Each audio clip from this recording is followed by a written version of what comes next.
Assalamualaikum warahmatullahi wabarakatuh. Sahabat yang dicintai Allah, sudahkah kita mengingat Allah hari ini? Nikmat yang Allah berikan begitu besar mengalir dan tak terhitung jumlahnya. Tak dipungkiri, terkadang rizki dan kasih sayang Allah justru kita ganti dengan perbuatan dosa yang dilakukan setiap hari. Na'udzubillah. Seperti yang disebutkan dalam surah Al-A'raf ayat 23. Ya Rabb kami telah menganiaya diri kami sendiri. Jika Engkau tidak mengampuni kami dan memberi rahmat kami, niscaya pastilah kami termasuk orang-orang yang merugi. Maka dari itu, beristighfarlah, karena istighfar sebagai sarana memohon ampun kepada Allah Subhanahu wa Ta'ala. Ada banyak sekali yang disampaikan oleh Allah Subhanahu wa Ta'ala dalam firman-Nya di beberapa ayat berkaitan dengan masalah istighfar. Apa yang disampaikan dalam surah Nuh dari ayat 10 sampai 12. Faqultu astaghfiru rabbakum innahu kana ghaffara. Minta ampunlah kalian kepada Allah karena Allah itu Maha Pengampun. Ada kalimat ghaffara, Maha Pengampun. Ini sebenarnya kekuatan istighfar yang paling dahsyat, sahabat. Kenapa? Karena kita perlu tahu, di saat kita hidup ini kita bisa merasakan kenikmatan hidup ini bukan dengan mata. Bisa merasakan kenikmatan hidup bukan hanya sekedar dengan telinga, dengan lisan, dengan tangan dan kaki. Secara gampangnya kita bisa merasakan kenikmatan hidup ini bukan dengan panca indera, sahabat. Tapi kita bisa merasakan kenikmatan hidup ini dengan hati. Hati yang ada dalam jiwa kita ini. Dan kita perlu tahu, ada sesuatu yang membuat hati ini sakit. Kalau dia sakit, maka segala kenikmatan tidak terasa nikmat walaupun itu sudah banyak Allah berikan kepada kita. Apa dia yang membuat dia sakit? Yang membuat dia sakit adalah dosa yang ada dalam hati ini. Yursilis sama'a 'alaikum midrara. Yang kedua, Allah Subhanahu wa Ta'ala akan kirimkan dari langit rezeki yang berlimpah. Allah akan mudahkan rezekinya. Ketika jalan di satu tempat, ada saja rezeki yang dia dapatkan. Ketika jalan di satu tempat, kerja di satu tempat, beraktivitas di satu tempat, ada rezeki yang Allah titipkan di sana. Dan rezeki ini karena memang diawali dengan sesuatu yang baik, maka bernilai berkah dan rahmat. Wa yumdidukum bi amwalin wa banin.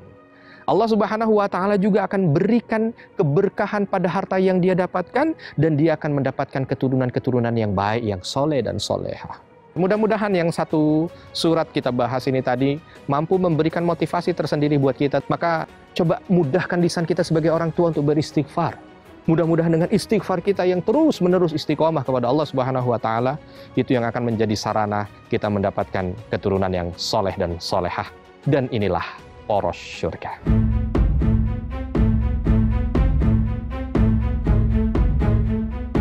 Sahabat yang dicintai Allah, istighfar seringkali kita dengar di kehidupan sehari-hari. Tapi tahukah kita, istighfar adalah salah satu kalimat yang punya keistimewaan di sisi Allah. Istighfar membawa keridhaan Allah terhadap siapa saja yang melafazkannya. Keutamaan istighfar sangatlah besar. Selain permohonan ampun, istighfar juga bisa mendatangkan rahmat Allah Subhanahu wa Ta'ala. Orang yang beristighfar juga dijanjikan akan masuk surga, karena kita akan semakin dicintai Allah. Dengan istighfar, kita juga bisa memperlancar rizki, membersihkan hati, hingga mencegah azab.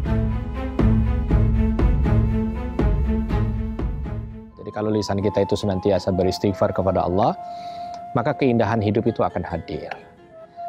Lawannya, kalau kita tidak pernah beristighfar kepada Allah Subhanahu wa Ta'ala, lisan kita ini kering dari istighfar, maka yang akan hadir adalah azab. Karena Allah Subhanahu wa Ta'ala sudah menegaskan, wa ma kana Allahu mu'adzibahum wa hum yastaghfirun, bahwa Allah Subhanahu wa Ta'ala tidak akan pernah mengadab satu kaum selama kaum itu beristighfar.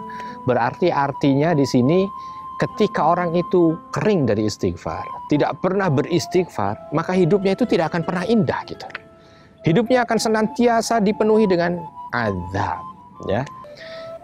Nabi SAW juga menegaskan dalam sebuah hadis sahih yang diriwayatkan dari Ibnu Abbas, man lazimal istighfar, barang siapa orang itu yang senantiasa mendawamkan dan menistiqomahkan istighfar dalam kehidupannya, Ja'alallahu min kulli dhikin makhraja. Allah akan menjadikan bagi dirinya dari setiap kesempitan hidup itu jalan keluar. Wa min kulli hammin faraja. Dan dalam setiap kesedihan hidupnya itu kegembiraan di ujungnya. Wa razaqahu min haitsu la yahtasib. Dan Allah akan memberikan rezeki kepada dirinya itu dari arah yang tidak dia duga-duga. Ini bagi mereka yang beristighfar. Artinya ketika dia tidak mampu beristighfar, maka hidupnya itu akan selalu saja dhiqin, sempit.